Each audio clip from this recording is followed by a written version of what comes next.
have to be strong somewhere to be able to show weakness. Do you know what I mean? And let people know that, yeah, I'm that weak and I'm that tainted and I'm that tarnished. And yet somewhere in my body I know that I'm okay just the way I am. Do you know what I mean? And I think that that kind of inner strength is the only thing that got me by when everything on the outside was so hard. It's more just hope, just belief. Like there's something in me that always told me, you do have some great music, you do have some talent.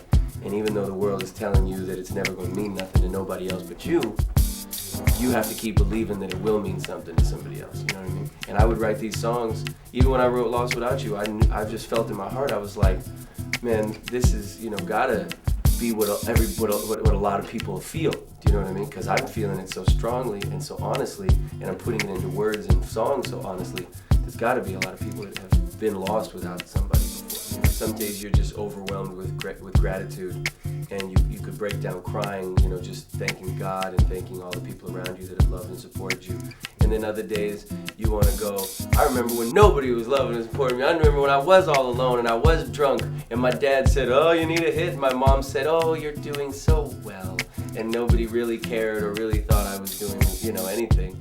And you're all by yourself. But it all depends on how you see it. If you want to have a chip on your shoulder, you can have a chip on your shoulder about anything, I try to all day focus more on the thank yous.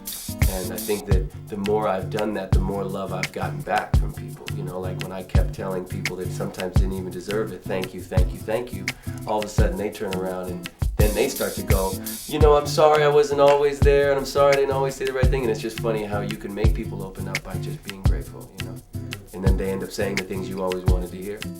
I'm lost without you.